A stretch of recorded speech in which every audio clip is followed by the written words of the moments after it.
ہی واصحابہ المتادبین بآدابہ اما بعد فاعوذ باللہ من الشیطان الرجیم بسم اللہ الرحمن الرحیم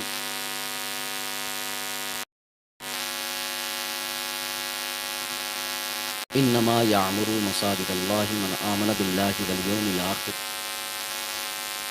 صدق اللہ العظیم اللہم نور قلوبنا بالقرآن وزین اخلاقنا بالقرآن وادخلنا الجنة بالقرآن ونجنا من النار بالقرآن قال الله تبارك وتعالى في شان حبيبي وعظمة رسولي إن الله وملائكته يصلون على النبي يا أيها الذين آمنوا صلوا عليه وسلموا تسليما اللهم صل وسلم وبارك على محمد مع الوجود والكرم وآله وبارك وسلم صلاة وسلام عليك يا رسول الله صلى معزز سامعین خطبہ مسنونہ میں قرآن کی آیت کریمہ کے کچھ حصے کی تلاوت کا شرف حاصل کیا۔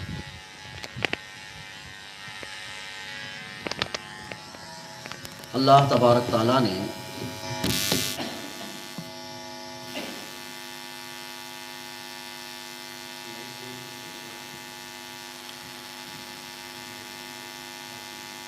بندہ مومن کو اپنی بندگی کا حکم فرمایا۔ مسلمان ایک خدا کی عبادت کرنے، آخری رسول پر ایمان رکھنے، پھر اس دنیا کے بعد ایک آخرت کے دن پر بھی ایمان رکھنے کے عقیدے کے ساتھ جڑے ہوئے ہیں۔ اسلامی تعلیمات انسانی فطرت کے موافق ہے، اس لیے اسلامی تعلیمات کو جس نے بھی بحیثیت انسان سمجھنے کی کوشش کی، اسے اسلام پسندیدہ مذہب نظر آیا۔ اسلامی تعلیمات میں آقا کریم صلی اللہ علیہ وسلم نے مسلمانوں کی انفرادی زندگی، خاندانی زندگی، ان کی اجتماعی زندگی، پھر ان کی سوسائٹی یا ان کی تہذیب، کلچر، طور طریقہ، لین دین، معاملات، رشتے، ان ساروں کے متعلق احکامات واضح طور پر بیان فرمائے۔ مسلمانوں کے لیے جگہ جگہ پر ان کی تعلیمات سے آگاہ کرنے کے طریقے بھی اسلامی تعلیمات میں رکھے گئے۔ اسلام کی تعلیم برابر پیش کی جاتی ہے، ہم اور آپ حاصل کرتے رہتے ہیں۔ حاصل کرنے کے جو ذرائع ہیں وہ ایسے اجتماعات ہیں، بڑی بڑی کانفرنسیں ہیں، عمومی جلسے ہیں، درس گاہیں ہیں، مدارس ہیں۔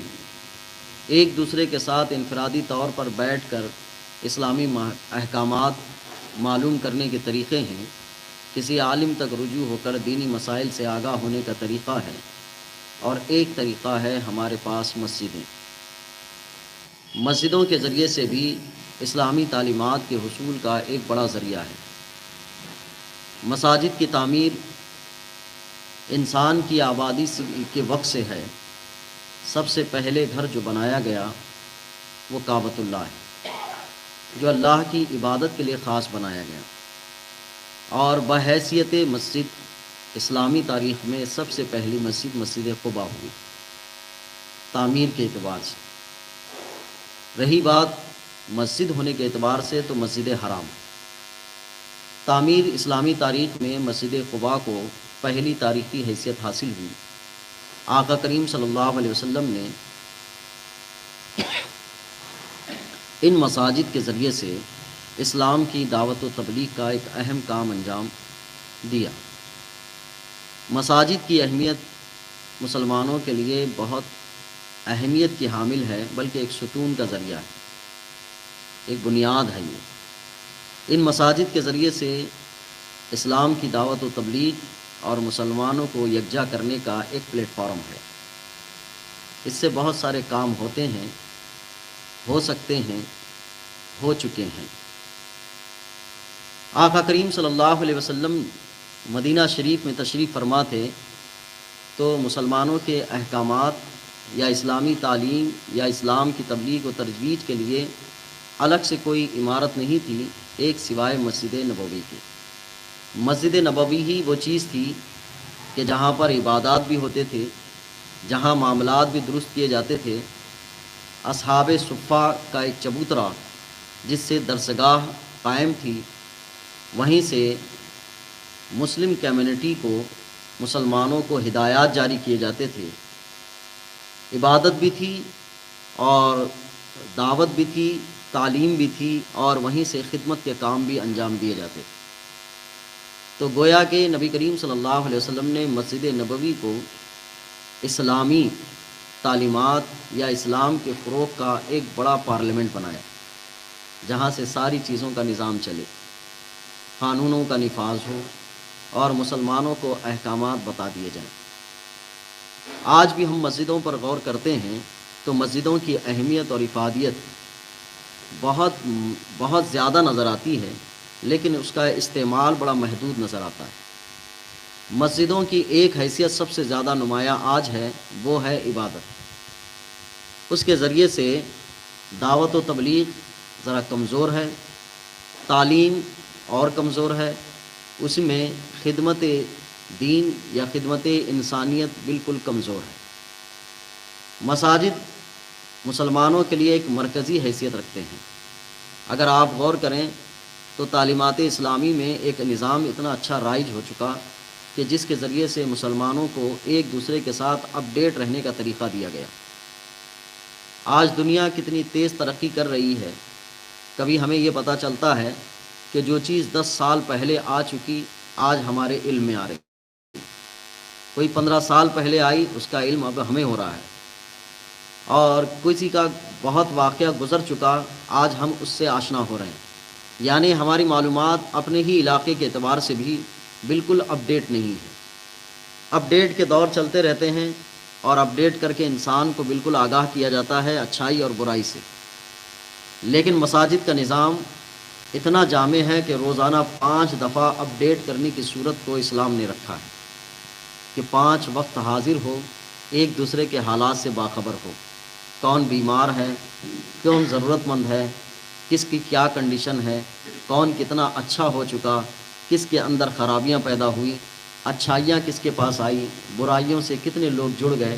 ان سارے چیزوں کی اپڈیٹیت روزانہ 5 وقت میں بندہ کر سکتا ہے۔ اس کے نظام کو بھی اللہ نے یوں بنایا کہ آقا کریم صلی اللہ علیہ وسلم نے ارشاد فرمایا کہ اللہ کے نزدیک آبادی میں سب سے اچھی آبادی کی جگہ مساجد ہے۔ آبادی میں اللہ کے نزدیک سب سے ناپسندیدہ جگہ وہ ہے بازار۔ بازار کو ناپسند قرار دیا، مسجدوں کو اللہ نے سب سے اچھے گھر اور اچھی آبادی کی جگہ بیان فرمائی۔ آج ہمیں اور آپ کو اس آبادی کے تناسب میں جو مسجدوں کا اصل مقصد ہے، اس پر بھی تھوڑا سا غور کرنے کی ضرورت ہے۔ ایک اچھا نظام جب ہمارے پاس موجود ہے، اس نظام کے صحیح سوچ اور اس عمارت کے ساتھ اگر سلوک کیا جائے تو پھر ہم اور آپ ایک دوسرے کے معاملے میں نہ قابل علم والے مانے جائیں اور نہ قابل عمل والے مانے جائیں۔ ہمارے سامنے بہت ساری عمارتیں ہیں جن کو ہم دیکھتے ہیں اور گزر جاتے ہیں، ان عمارتوں سے ہمارا تعلق نہیں ہوتا ہے، وہاں کوئی آتا نہیں، وہاں کوئی جاتا نہیں، اس عمارت سے کوئی فائدہ نہیں، اس عمارت کے ذریعے سے کوئی فائدہ نہیں، تو عمارتیں دیکھتے ہیں اور گزر جاتے ہیں۔ لیکن مسجدوں کو اللہ تبارک تعالیٰ نے مسلمانوں کے لیے سراپا کام اور سراپا خدمت کی جگہ بنا کے رکھا ہے۔ ان مسجدوں کے ذریعے سے جہاں اسلام کی دعوت و تبلیغ ہو، اسلامی تعلیمات کا عروج ہو، جہاں خدمت خلق ہو، یہیں سے اسلامی احکامات کی واقفیت کا ذریعہ بنایا گیا۔ قریب اگر دیکھیں تو آقا کریم صلی اللہ علیہ وسلم نے مسجد سے جن امور کو انجام دیا ہے وہ 4 طریقے کے ہیں۔ سب سے پہلے عبادت، پھر اس کے بعد اسلام کی دعوت و تبلیغ، تیسرا طریقہ تعلیم اور تربیت، اور چوتھا حصہ خدمت خلق۔ نبی کریم صلی اللہ علیہ وسلم نے اسی کے ذریعے سے، ان مساجد کے ذریعے سے اسلام کی داغ بیل کے ساتھ ساتھ اس کی ترویج اور اس کو خوب دوسروں تک پہنچانے کا ذریعہ بنایا۔ عبادت کے معاملے میں آقا کریم صلی اللہ علیہ وسلم ارشاد فرماتے ہیں کہ ہر بندہ مومن کو چاہیے کہ نماز با جماعت مسجدوں میں ادا کرے، اور اس کی فضیلت بھی بیان فرمائی۔ پہلی صف میں کھڑے ہو کر نماز پڑھنے کی فضیلت بیان فرمائی کہ اگر پہلی صف میں کھڑے ہو کر نماز پڑھنے کا ثواب کیا ہے اگر میں بتا دوں تو اس ثواب کو پانے کے لیے آپس میں ایک دوسرے کے لیے لڑائیاں ہو جائیں، تو پہلی صف میں۔ اور اس کی فضیلت اتنی بیان فرمائی کہ صحابہ کرام میں سے بعض صحابہ جن کے گھر دور تھے، انہوں نے اس فضیلت کو حاصل کرنے کے لیے دور کے گھر بیچ کر مسجد نبوی کے قریب گھر خریدنا شروع کر دیا تاکہ یہ فضیلت ہمیں حاصل ہو جائے، عبادت کو مسجد کے ساتھ جوڑتے ہوئے۔ اب اگر سب لوگ دور کے گھر بیچ کے قریب آ جائیں گے تو پھر مسجد کی کیفیت کیا ہوگی؟ پھر حضور نے ایک فضیلت اور بیان فرمائی کہ مسجد میں اگر کوئی پیدل چل کے آتا ہے، اللہ تبارک و تعالیٰ اس کے ہر قدم کے بدلے 10 نیکیاں اور دوسرے قدم کے بدلے میں 10 برائیوں کو مٹا دیتا ہے، 10 نیکیاں عطا فرماتا ہے، 10 برائیوں کو مٹا دیتا ہے۔ تو جو لوگ دور رہتے تھے وہ لوگ اس فضیلت کو حاصل کر لی، اور جو قریب رہتے تھے وہ پہلی صف میں رہ کر فضیلت حاصل کرنے کی کیفیت میں آ گئے۔ تو عبادتوں کا یہ طریقہ مسجد کے ذریعے سے حضور نے بیان فرمایا، اور یہ ارشاد فرمایا کل میدان محشر جب سب کی حالت اپنی اپنی حالت کی ہوگی کہ نفسا نفسی کے ماحول میں ہوں گے، اللہ کے عرش کا ٹھنڈا سایہ 7 لوگوں کو نصیب ہوگا۔ ان 7 لوگوں میں ایک شخص کا تذکرہ حضور نے یہ بیان فرمایا کہ جس کا دل مسجدوں ہی میں لگا رہتا ہے، یعنی ایک نماز پڑھنے کے بعد دوسری نماز کی اس کو فکر ہوتی ہے کہ کب میں مسجد جاؤں۔ تو جس کا دل پورا مسجد میں لگا رہتا ہے، کل میدان محشر جس کے لیے کوئی پرسان حال نہیں ہوگا، 7 طرح کے لوگوں کو اللہ اپنے عرش کا ٹھنڈا سایہ نصیب کرے گا، ان میں ایک شخص وہ ہے جس کا دل مسجد میں لگا رہتا ہے۔ تو عبادت کے معاملے میں مسجد کو اللہ کے رسول صلی اللہ علیہ وسلم نے یوں ترجیحی صورت بیان فرمائی کہ عبادت کے ذوق شوق رکھنے کے لیے کتنی چیزیں مسجد سے حضور نے جوڑ دی۔ سفر کو نکلنا ہو تو 2 رکعت نفل پڑھ کر نکلے، اس میں مسجد کا اہتمام، اور کوئی سفر سے واپس آئے تو مسجد میں 2 رکعت نفل پڑھ لے شکرانے کے طور پر۔ مسجد کو ایک چیز عبادت کے طور پر بیان فرمایا۔ دعوت و تبلیغ دوسرا ایک مرحلہ ہے جو مسجدوں کے ذریعے سے ہوتا ہے۔ آقا کریم صلی اللہ علیہ وسلم خطبے ارشاد فرمایا کرتے، جب بھی مسلمانوں میں کوئی اہم مسئلہ ہوتا تو حضور منبر پر جلوہ فرما ہوتے اور مسلمانوں سے خطاب فرماتے۔ احادیث جب ہم پڑھتے ہیں تو ان حدیثوں میں بار بار یہ لفظ ہے کہ حضور نے خطبہ ارشاد فرمایا، منبر پر کھڑے ہوئے اور آپ نے یہ طریقہ ارشاد فرمایا۔ صحابہ کرام میں سے بعض کے درمیان کوئی غلط فہمی پیدا ہو جاتی تو حضور اس غلط فہمی کو دور کرنے کے لیے منبر پر کھڑے ہو جاتے، پھر خطبہ ارشاد فرماتے۔ یعنی مسلمانوں کے درمیان اچھائی کی تعلیم دینا ہو یا ان کے درمیان غلط فہمی پیدا ہوئی ہو تو دونوں صورت میں حضور خطبے ارشاد فرماتے۔ یہ جمعہ کے علاوہ کے طور طریقے ہوتے تھے، صرف جمعہ ہی میں نہیں ہوتا تھا، جمعہ کے علاوہ حضور خطبہ ارشاد فرماتے۔ کبھی صحابہ کے درمیان کوئی مسئلہ درپیش ہوتا اور اس وقت حضور ارادہ فرماتے کہ ان کو میں ان کی ذہن سازی کروں تو ارشاد فرماتے ہیں کہ سب کو بلا لاؤ، تو پھر بلائے جاتے، پھر حضور خطبہ ارشاد فرماتے۔ تو دعوت و تبلیغ کا ایک ذریعہ مسجد سے ہوتا، اس میں صرف جمعہ کی قید نہیں ہوتی کہ جمعہ میں ایک خطبہ دیا جاتا تو پھر اس کے بعد آپ ارشاد فرماتے، جمعہ کے علاوہ بھی خطبے دیے جاتے تھے، جمعہ کے علاوہ اسلام کی تعلیمات پہنچائی جاتی تھی، اسلام کی باتیں پہنچائی جاتی تھی۔ تو مسجد سے دوسرا ذریعہ دعوت و تبلیغ کا تھا۔ مسجد سے تیسرا ذریعہ تھا تعلیم کا، کہ آقا کریم صلی اللہ علیہ وسلم وہاں علم کی مجلسیں منعقد فرمایا کرتے۔ احادیث میں یہ روایتیں مروی ہیں کہ آقا کریم صلی اللہ علیہ وسلم کئی دفعہ مسجد نبوی میں تشریف لے جاتے، صحابہ اکرام کی مجلسوں کو دیکھتے کہ کئی رخ پر بیٹھے ہوئے ہیں۔ ایک موقع سے حضور تشریف لے گئے تو دیکھا کہ مسجد کے ایک کونے میں ایک مجلس بیٹھی ہوئی ہے، مسجد کے دوسرے کونے میں ایک مجلس بیٹھی ہوئی ہے۔ حضور تشریف لے گئے تو دیکھا کہ ایک مسجد میں ذکر و اذکار چل رہا ہے اور ایک مجلس میں تعلیم اور تعلم چل رہا ہے۔ حضور نے ارشاد فرمایا کہ مجھے دونوں مجلسیں پسند ہیں، لیکن میں تعلیم اور تعلم والی مجلس میں جاؤں گا کہ میں معلم بنا کر دنیا میں بھیجا گیا ہوں۔ تو آپ نے تعلیم والی مجلس کو پسند فرمایا۔ تو مسجد نبوی سے تعلیم کا دور بھی ہوتا تھا، تعلیم بھی وہاں سے دی جاتی تھی، اور اصحاب صفہ کا وہ چبوترا جو اسلامی تعلیمات کا پہلا مدرسہ کہلاتا ہے، جہاں قریب 72 نفوس طاہرہ، وہ نفوس جو صحابہ کرام کے تھے جنہیں صرف اسی لیے وہ بیٹھے ہوئے تھے کہ وہ تعلیم حاصل کریں اور دوسروں تک تعلیم پہنچائیں، اور ان کے کھانے پینے کا انتظام آقا کریم صلی اللہ علیہ وسلم نے اپنے ذمے لیا تھا کہ ان کے کھانے پینے کا انتظام۔ اگر اس کو آج کے جدید لب و لہجے میں کہا جائے تو اس مدرسے کے انتظامیہ میں آقا کریم صلی اللہ علیہ وسلم اہم تھے کہ اس مدرسے کے انتظامیہ فرمایا کرتے تھے۔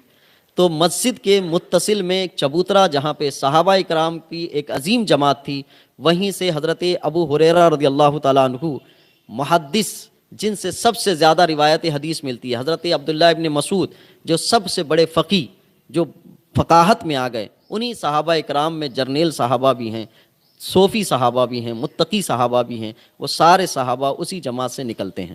تو وہاں سے ایک مدرسے کا بھی ایک تعلیم اور تعلم کا طریقہ ہوتا ہے۔ اسی مسجد نبوی کا چوتھا حصہ تھا کہ خدمت خلق، مخلوق کی خدمت کی جائے اسی مسجد کے ذریعے سے۔ آقا کریم صلی اللہ علیہ وسلم کے پاس جب بھی مال غنیمت آتا تو مسجد نبوی کے پاس رکھا جاتا اور وہیں سے تقسیم کا عمل حضور فرمایا کرتے تھے۔ بہت سارے کام مسجد ہی سے ہوتے تھے، اس مسجد کے ذریعے سے فیصلے بھی صادر کیے جاتے تھے، احکامات بھی بیان کیے جاتے تھے، گویا کہ وہ ایک عدالت کا نظام بھی بنا ہوا تھا، اسی مسجد کے ذریعے سے یہ سارے کام ہوتے تھے۔ ان مسجدوں کے ذریعے سے جب فوائد ہونے لگے، جب اسلامی سلطنت کا دائرہ بڑھنے لگا، تو اس صورت میں بھی یہی کہانی تھی، مسجد ہوتی، مسجد سے متصل مدرسہ ہوتا، اور جو بھی گورنر ہوتا اس گورنر کے لیے یہی ہوتا کہ وہ جو بھی احکامات بیان کرے گا مسجد کے ممبر پر چڑھ کر کھڑے ہو کر احکامات بیان کرے گا۔ کوفہ ہو، مصر ہو یا کسی بھی علاقے میں ہو، سب کے نظام مسجد ہی سے چلا کرتے تھے۔ مسجد کے علاوہ الگ سے کوئی ایسا مرکزی ادارہ نہیں ہوتا تھا کہ جہاں سے ان احکامات کا ثبوت ہو۔ وہ بات کو جب آبادیاں خوب بڑھنے لگیں تو اس کے بعد اس کے حلقے بھی بڑھتے گئے۔ آج کی گفتگو میں ہمارے لیے اس پرانے نظام سے کچھ پہلو لینے کے جو قابلیت رکھتی ہیں وہ یہ ہیں کہ مساجد کو آج ہم کئی جہتوں سے بروئے کار لا سکتے ہیں، مسجد کو کام میں لایا جا سکتا ہے۔ مساجد کے ذریعے سے خدمت خلق کے کام کو عروج دیا جا سکتا ہے، مساجد کے ذریعے سے تعلیم کو عام کیا جا سکتا ہے، مساجد ہی کے ذریعے سے دعوت و تبلیغ کے نظام کو بنایا جا سکتا ہے، مساجد ہی کے ذریعے سے عبادتوں کے ذوق کو بڑھایا جا سکتا ہے۔ لیکن ان چاروں احکامات میں ایک حکم خالی رہ گیا ہے، وہ ہے عبادت۔ مسجد کا معنی ہوا عبادت۔ آج دعوت و تبلیغ کے لیے اگر ہم مسجد میں دعوت دیں کہ آئیے آج آپ کو دین کی چند باتیں بتائی جائیں گی، تو بہت سارے لوگ مسجد میں آنے سے کتراتے ہیں، کہاں مسجد میں نہیں جائیں۔ ان کے لیے ان کی طبیعت اور مزاج کے حساب سے کبھی کبھار فنکشن ہال کا انعقاد کرنا پڑتا ہے، کوئی آڈیٹوریم کا انعقاد کرنا پڑتا ہے تاکہ وہاں آ کر دین حاصل کریں۔ بعض کے لیے عوامی مجلسیں منعقد کی جاتی ہیں۔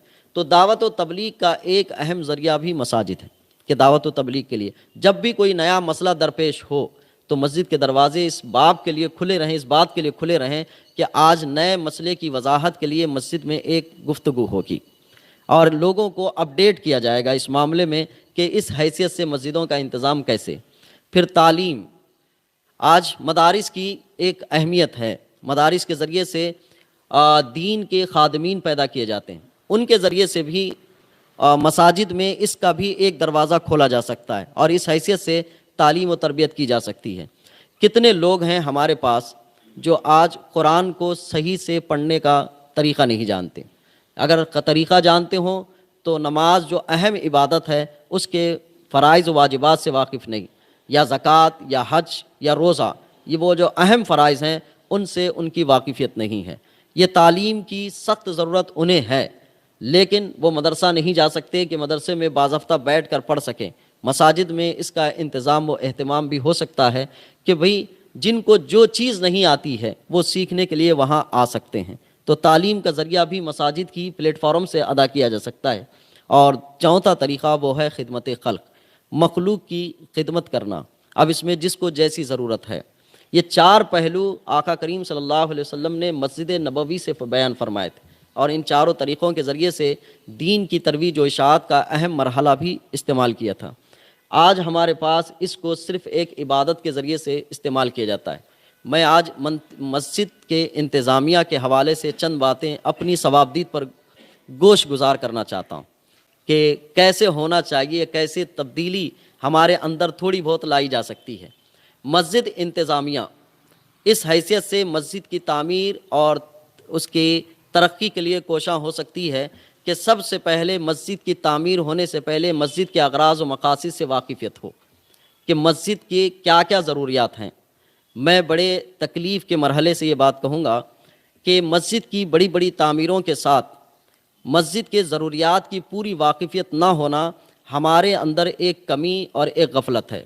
اس میں یہ کہ مسجد کی تعمیر میں ہم ہر طرح کی چیزوں کو شامل کر لیتے ہیں، یہاں تک کہ چپل رکھنے کی جگہ ہوتی ہے، طہارت ہے، لیٹرین ہے، باتھ روم ہے، آپ کے وہ کیا کہتے ہیں میت کو لے جانے والی پنجری ہے، اور اس کے سامان رکھنے کی جگہ، جائے نماز رکھنے کی جگہ، قرآن شریف رکھنے کی جگہ، ان سارے چیزوں کو متعین کر دیا جاتا ہے۔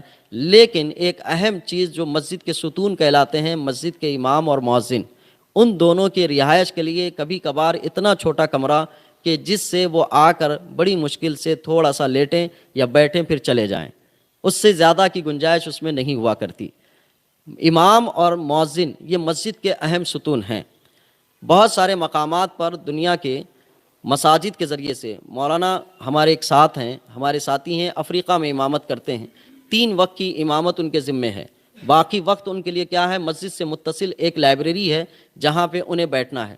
اسلام کے متعلق کوئی سوال کرتا ہے تو انہیں جواب دینا ہے، انہیں بتانا ہے، اور کوئی مسلمان اسلامی احکامات سے واقفیت رکھنا چاہتا ہے، کچھ پوچھنا چاہتا ہے تو وہ بیٹھ کر بتائیں گے۔ انہوں نے کہا کہ میں قریب 7-8 سال سے ہوں، اور لوگ اس مقام پر پوچھنے کے لیے میرے پاس آتے ہیں، اور کچھ غیر مسلم بھی آتے ہیں، اور جب وہ مجھ سے اسلام کے بارے میں پوچھتے ہیں، جب وہ مطمئن ہو جاتے ہیں تو اسلام قبول بھی کر لیتے ہیں۔ اب تک میں نے 56 لوگوں کو اسلام کی دعوت دی اور وہ اسلام قبول کر چکے۔ تو لائبریری کے ساتھ ان کا بیٹھنا وہاں پہ مسجد میں تعلیم اور تربیت کا حصہ، میرے ساتھی ہیں، انہوں نے اپنی یہ بات رکھی تھی اور اپنے ان فوائد کو ذکر کیا تھا۔ تو مسجد صرف ایک عبادت کی جگہ نہیں، آج بہت سارے مقامات پہ میں دیکھتا ہوں کہ مسجدیں بہت کشادہ ہیں اور ان میں جگہ بھی بہت گنجائش ہے، لیکن اس گنجائش کے باوجود بھی تعلیم کا نظم وہاں نہ رکھنا، اور دوسرے موقع پر لوگوں کا مدرسہ کھولنے کے لیے جگہ خریدنا، مجھے ایسا لگتا ہے کہ تھوڑا سا کمیونیکیشن ہمارے پاس نہیں ہے۔ اسی جگہ کو تعلیم کا ذریعہ بنا دیا جائے تو مزید نئی جگہ خرید کر اس پر تعمیر کرنے کے خرچ سے ہم بچ سکتے ہیں۔ اب وہاں نئی تعمیر ہوگی، نئی زمین خریدی جائے گی، پھر نیا مدرسہ بنایا جائے گا، پھر تعلیم و تربیت ہوگی۔ اب یہ جگہ مکمل خالی ہے، کہیں تو اس مسئلے میں یہ ہے کہ وہاں نہ پارکنگ رہتی ہے، نہ کوئی اس کو کرائے پہ بنا کے کوئی جگہ دی گئی ہے، بالکل کھلی ہے، بڑی مشکل سے چند لوگ آ کر وہاں نماز پڑھاتے ہیں، باقی کی چیز پوری کی پوری خالی پڑی ہوئی ہے۔ اور کبھی کبھار سال یا 1.5 سال میں بھی یا 2 سال میں بھی وہاں اجتماع اتنا بھی نہیں ہوتا کہ اس کو بھی بذریعہ یہ کہا جائے کہ نہیں تھوڑا تو فائدہ ہے کہ کبھی کبھار اجتماع ہوتا ہے یہاں پہ، اس کو استعمال میں نہیں لایا جاتا، لیکن اس کو رکھتے ہوئے تعلیم کو چھوڑ کر مدرسہ بنایا جاتا ہے، وہاں پھر باضابطہ زمین خریدی جاتی ہے، پھر مدرسہ بنایا جاتا ہے۔ تو مساجد کے ذریعے سے بھی تعلیم کا ایک نظام اگر اس میں بن جاتا ہے تو عبادت کے ساتھ ساتھ وہاں تعلیم۔ اب مؤذن اور امام کے رہنے کے کمرے کو ضروریات میں شامل نہیں کیا جاتا، اس پر میں نے ایک رائے پیش کی تھی ہمارے احباب میں کہ ٹھیک ہے، جو مسجدیں پہلے سے بن گئی تو بن گئی، ان کے پاس مؤذن اور امام رکھنے کی کوئی جگہ نہیں تھی تو نہیں تھی، اب نئی بن گئی۔ ایک محلے میں کتنی مساجد ہیں اس کا جائزہ لیا جائے، اور سارے مساجد کے جائزے کے بعد اسی محلے میں یا آس پاس میں کوئی ایک زمین خریدی جائے جو سارے مساجد کی کمیٹیاں مل کے کریں، اور اس میں ایک اپارٹمنٹ بنایا جائے مؤذن اور امام کے رہنے کے لیے، اور وہ جب تک رہیں گے امام اور مؤذن میں، وہ اپارٹمنٹ میں رہیں گے، یہ مسجد کی جانب سے طے ہے۔ میں نے یہ رائے پیش کی تو ایک صاحب زمین دینے کے لیے تیار ہو گئے، انہوں نے کہا ٹھیک ہے زمین میری، اپارٹمنٹ آپ بنا لیجیے۔ تو اب اس کو پیش کر کے اس محلے کی کمیٹیوں سے ہم نے رجوع کیا، تو اب کمیٹی کی سوچ تھوڑی سی اس میں یہ تھی کہ اگر ان کو مسجد کی جانب سے اپارٹمنٹ دیں گے، کبھی ہمیں انہیں نکالنا پڑا تو مسجد سے تو نکل جائیں گے، اپارٹمنٹ سے کیسا نکالیں گے؟ ان کے لیے مسئلہ یہ تھا کہ اپارٹمنٹ سے نکال نہیں سکتے کیونکہ وہ فیملی کے ساتھ رہیں گے تو نکالنا مشکل ہو جائے گا، اس لیے بنانا نہیں۔ آپ اس کی صورت دیکھیں، ایک زمانے سے مساجد کے ائمہ کے لیے تنخواہوں کے اضافے کی بات ایسی گشت کر رہی ہے جیسے ائمہ اور علماء مظلوم ہیں، غریب ہیں، مفلس ہیں، ان کے لیے کچھ تو کچھ کرو صاحب بول۔ میرے استاد اس پر سخت تنقید کرتے تھے کہ علماء کو مظلوم، مفلس، غریب، نادر کے طور پر اگر تم پیش کرو گے تو کبھی علماء کی قدر نہیں ہو پائے گی، کبھی نہیں ہو پائے گی۔ آج ہماری کہانی یہی ہے، سب کے ذہن میں یہ ہے کہ ان کی تنخواہیں کم ہوتی ہیں۔ مجھے بڑی حیرت کبھی کبھار ہوتی ہے جب ہم جا کے کوئی سامان خریدتے رہتے ہیں تو میں کہتا ہوں کچھ کم ہو سکتا ہے، ارے نہیں مولانا آپ مولانا ہیں بول کے اس میں کم کریا بولے۔ یعنی مولانا ایک ایسا کارڈ ہے کہ جس کو دیکھنے کے بعد ہی کم کرنا ہے۔ بڑی حیرت ہوئی مجھے کہ آپ کو دیکھ کر ہی میں نے کم کیا ہے، تو اس کا مطلب میں غریب کی کیٹیگری میں ہوں، میں مفلس کی کیٹیگری میں ہوں۔ ٹھیک ہے، آپ کے سمجھنے پہ مجھے حیرت نہیں ہوئی ہے کیونکہ آپ اکیلے اس سوچ سے نہیں ہیں، کچھ ہماری بھی غلطیاں ہیں کہ ہم نے اس کو اس طریقے پہ لا کے کھڑا کر دیا ہے۔ علماء کی قدر، آپ میں بتاؤں کہ یہ چاروں نظام کسی مسجد سے اسی وقت چل سکتے ہیں جب وہاں امام اس قابل کا بھی ہو، لیکن امامت کی قابلیت جو آج ہمارے پاس ہے وہ 2 وقت کی امامت کے دو رکعت نماز پڑھانے کی رہ گئی ہے، جس کو ڈاکٹر اقبال نے اپنے زمانے میں کہا تھا، قوم کیا ہے، قوم کی امامت کیا ہے، کیا جانے یہ 2 رکعت کا امام۔ انہوں نے کہا تھا کہ یہ صرف نماز ہی پڑھا سکتا ہے، قوم کے ذہن کو موٹیویٹ نہیں کر سکتا، بدل نہیں سکتا۔ آج کہانیاں ہماری یہ ہیں، جمعہ کے خطبے طے ہیں کہ انہی عنوانات پر بولنا ہے۔ کیوں؟ امام اپڈیٹ نہیں کر رہا ہے عوام کو، کہ دین سے آگاہی نہیں کر پا رہا ہے۔ وہ محرم کا مہینہ آیا، فضائل اہل بیت، پورا مہینہ فضائل اہل بیت پہ چلتا رہتا ہے۔ آپ پھر 11ویں شریف کا مہینہ آیا، پورا مہینہ غوث اعظم اولیاء کرام کے کشف و کرامات، ان کی تعلیمات۔ اب یہ اپڈیٹنگ نہیں ہے اس میں، اور اسلام یا اسلام کی تعلیمات میں عمل کرنے والے اتنے غافل ہو چکے ہیں کہ ہمیں تو اتنے ٹاپکس ملتے ہیں، سننے والے نہیں ملتے کہ ہمیں اس پہ بھی آگاہ کرنا ہے، اس پہ بھی آگاہ کرنا ہے، اس پہ بھی آگاہ کرنا ہے، لیکن سننے والے نہیں ملتے۔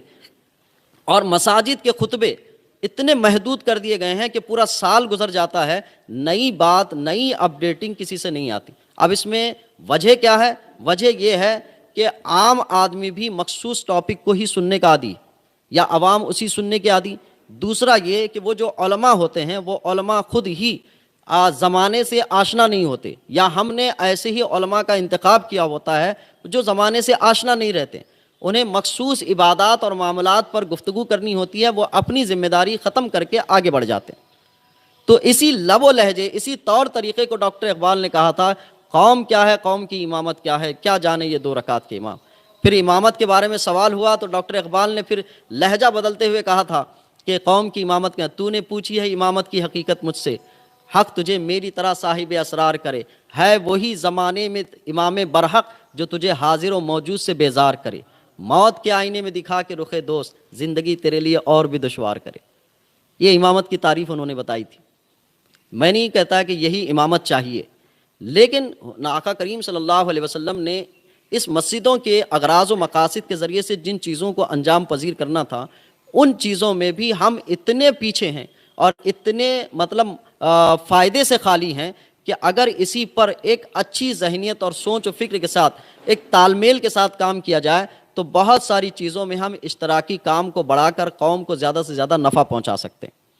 تو امام کا انتخاب، اور اس میں بھی مؤذن کا انتخاب، آپ بڑی میری تصویر ہے، میں اپنی تصویر کو تو بیان کر سکتا ہوں، یہ میری سوسائٹی ہے، میرا کلچر ہے، ہماری ہی تہذیب ہے کہ ان کو لیا جاتا ہے جو کافی وقت دیتے ہیں، جن کے آواز، لب و لہجے میں آذان کے کلمات میں بھی صحیح تلفظ بھی موجود نہیں ہوتا۔ آذان ایک اعلان ہے، ہم اور آپ جانتے ہیں کہ اعلان کیسے کیسے طریقے سے کیا جاتا ہے۔ میں اعلان کرنے میں، استقبال کرنے میں کچھ لہجے اگر بدل دوں، اس طرح سے کروں، آئیے آپ کا استقبال کرتا ہوں، تو اس میں آدمی سمجھتا ہے کہ واقعتاً استقبال ہو رہا ہے اس میں۔ تو اگر یہ کہوں میں آپ کا استقبال ہوتا ہے صاحب، تو کیا استقبال کر رہے ہو کہ ڈرا رہے ہو؟ تو لہجے میں بھی کچھ فرق ہوتا ہے۔ آذان کے کلمات کبھی گونجیں، وہ کبھی حرم شریف کی آذانیں سنی جاتی ہے تو رونگٹے کھڑے ہو جاتے ہیں۔ واقعتاً جب مؤذن کہتا ہے اللہ اکبر تو دل کہتا ہے کہ ہاں اللہ اکبر ہی ہے، یہ کیفیت بھی ہوتی ہے۔ لیکن چلیے، ہماری سوسائٹی کی بہت ساری کمزوریاں ہیں، اس کی وجہ سے ہم مؤذن کا انتخاب بھی نہیں کر سکتے، صحیح طور پر مؤذن کو وہ خدمت نہیں کر سکتے۔ تو اس غفلت کو ہم مان بھی لیتے ہیں، تسلیم کر لیتے ہیں کہ اتنے اچھے مؤذنین ہم ساری مساجد کو نہیں دے سکتے، لیکن کہیں کہیں تو اس کی پابندی بھی ہونا چاہیے کہ ہماری مسجدوں میں اچھی آذانیں ہوں۔ ڈاکٹر اقبال نے بھی کہا تھا کہ جو صبح ہوتی ہے، فجر کی آذان ہوتی ہے، وہ ایک سحر ہے، اور یہ سحر پیدا ہوتی ہے تو کیسے پیدا ہوتی ہے؟ تو وہ کہتے ہیں وہ سحر جو کبھی ہے فردا، کبھی ہے امروز، یعنی آج اور کل جو صبح پیدا ہو رہی، کل کی صبح گئی، آج کی ایک صبح آئی، پھر ایک کل صبح آنے والی ہے، وہ سحر جو کبھی ہے فردا، کبھی ہے امروز، معلوم نہیں ہوتی ہے کہاں سے پیدا، مجھے نہیں پتا۔ ڈاکٹر اقبال کہتے ہیں اصل صبح کیا ہے، اصل سفیدی کیا ہے، سحر کیا ہے؟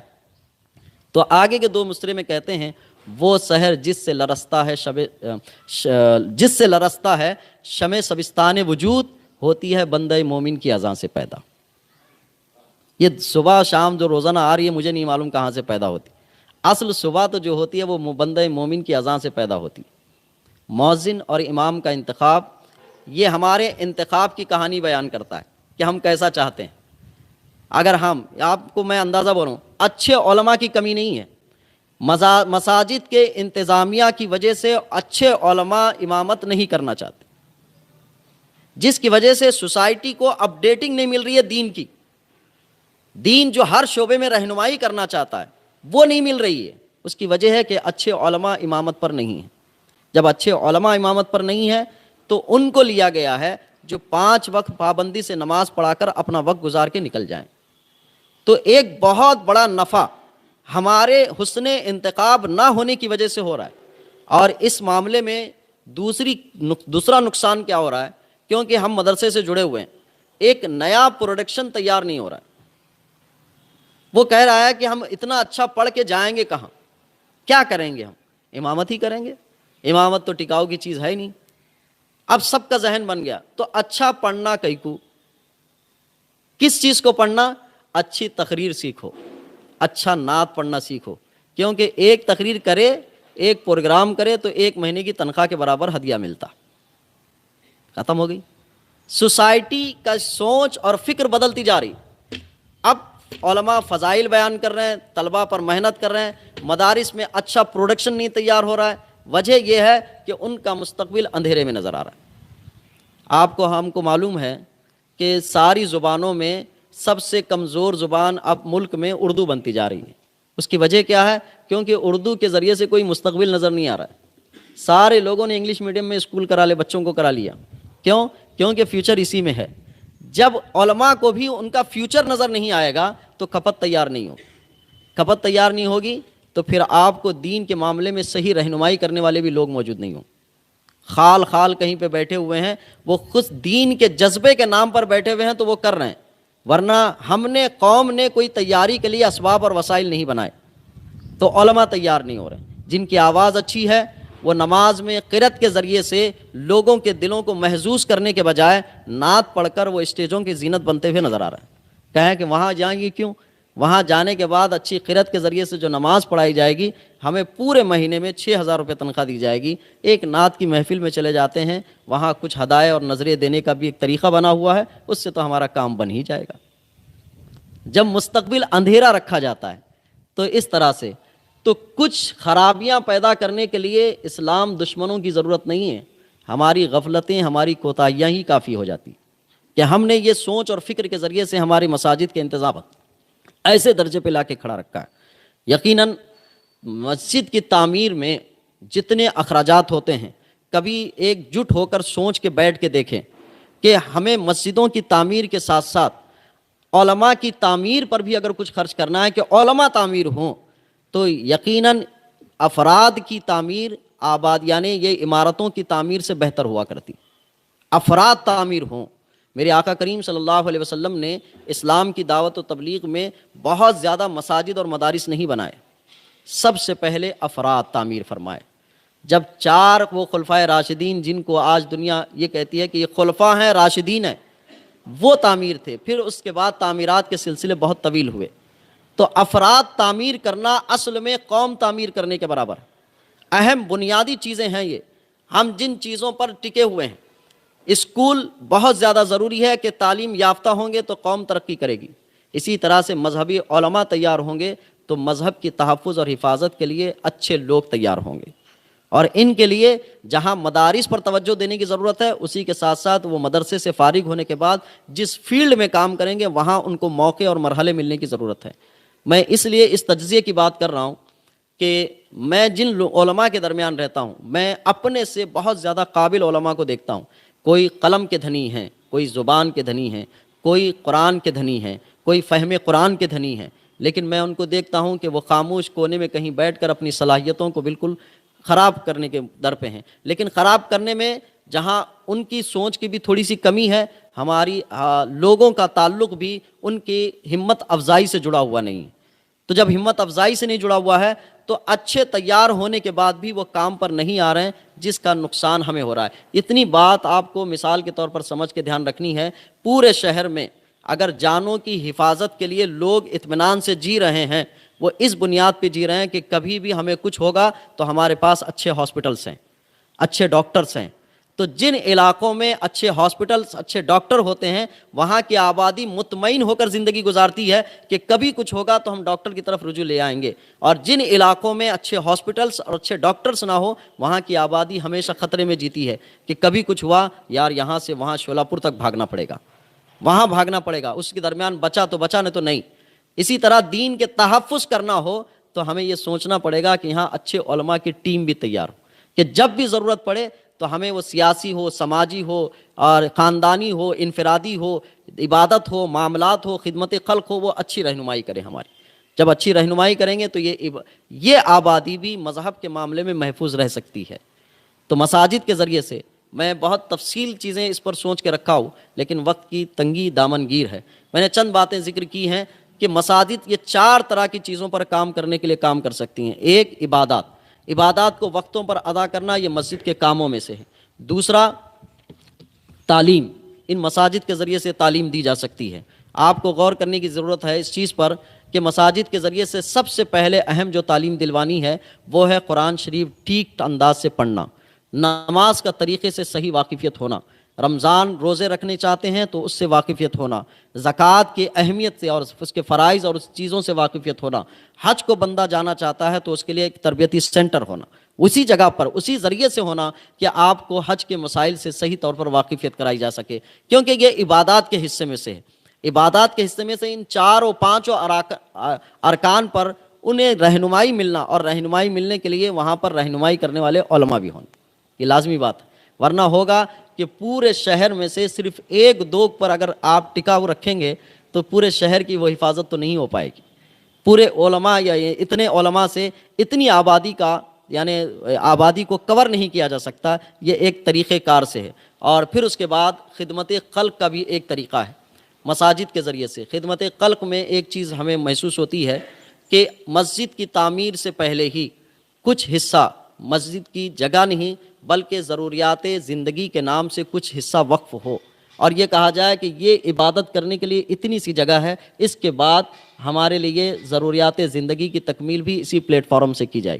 ایک آفس ہوگی جو ہمارے محلے میں ارد گرد کے جتنے لوگ ہیں، یا ایک محلے کا دائرہ بنا لیا جائے کہ اس ایریے سے لے کر اس ایریے تک اس مسجد کی انتظامیہ خدمت خلق کا کام کرے گی۔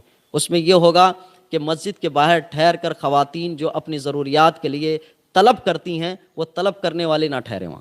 آپ کس محلے سے رکھتے ہیں، تعلق رکھتے ہیں، کیا پریشانی ہے آپ کی، کیا ضروریات زندگی ہیں، آدمی نااہل ہے، بیمار ہے، اپاہج ہے، یا بالکل غافل ہے تو اس کی غفلت دور کی جائے گی۔ ایسا نہیں کہ سب کو عادت دی جائے گی کہ جس نے بھی ہاتھ پھیلایا اس کو سب دیتے ہی جاؤ، ایسے تو قارون کا خزانہ بھی کم پڑے گا کہ آپ کی زکوٰۃ، صدقات، خیرات، عطیات بھی ختم ہو جائیں گے، وہ ختم ہی نہیں ہوگا۔ اس لیے کہ وہ بھی آپ سے لے کر، میں کبھی مثال دیتا ہوں کہ کچھ لوگ وہ ہیں کہ آپ سے لے کر آپ سے بہتر کھاتے پیتے رہتے ہیں، یہ کیفیت کی کہانی بن چکی ہے۔ اگر مسجد انتظامیہ اپنے محلے کے غریب، مفلس، نادر لوگوں پر توجہ رکھتی ہے تو اگر ایک مسجد والوں نے اپنے ارد گرد کے لوگوں کا حال اٹھا لیا تو سمجھ لیجئے کہ دوسرے مسجد والے بھی اس طرح سے کر لیں گے، تو یہ مسجدوں کے باہر ٹھہرنے کی روایتیں کم ہو جائیں گی۔ کہ کیوں؟ خدمت خلق۔ آپ کا کیا مسئلہ ہے؟ آپ کے شوہر اپاہج ہیں، ٹھیک ہے، آپ کے مہینے بھر کا راشن بھر دیا جائے گا، آپ مسجد کے پاس نہیں دکھیں گے۔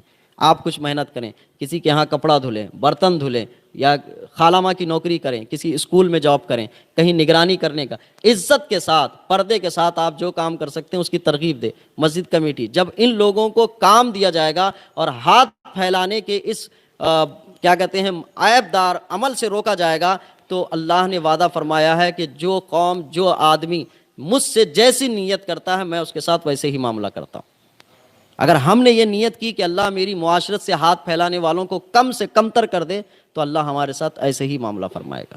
تو اس کے ذریعے سے بہت سارے اور بھی کام جو غفلت کے ہیں، راشن کارڈ ہے، آدھار کارڈ ہے، یا گورنمنٹ کی اسکیمیں ہیں جو قوم تک پہنچنی ہے، پہنچ نہیں رہی ہے، غفلت میں پڑے ہوئے ہیں، دیکھ تک نہیں رہے ہیں، پتہ نہیں کر پا رہے ہیں، ٹھیک نہیں کر پا رہے ہیں، اور یہ اصول نہیں کر پا رہے ہیں، ان کاموں کو بھی انجام دیا جا سکتا ہے۔ یہ مساجد کے ذریعے سے انتظام و انصرام کی ایک داستان ہے، کبھی انشاءاللہ اہل علم مساجد کے انتظامیہ کی کبھی میٹنگ ہو اور وہ لوگ کچھ کرنے کے لیے تیار ہوں تو ساری ترکیبیں انشاءاللہ ذکر کر دوں کہ کیسے بہتر انتظامیہ ہم اور آپ اپنا سکتے ہیں اور مسجدوں کی ان جگہوں کو قابل نفع، بہت زیادہ نفع پہنچانے والا ذریعہ بھی کیسے بنا سکتے ہیں۔ انشاءاللہ اس پر گفتگو کی۔ اللہ مجھے آپ کو عمل کی توفیق عطا فرمائے۔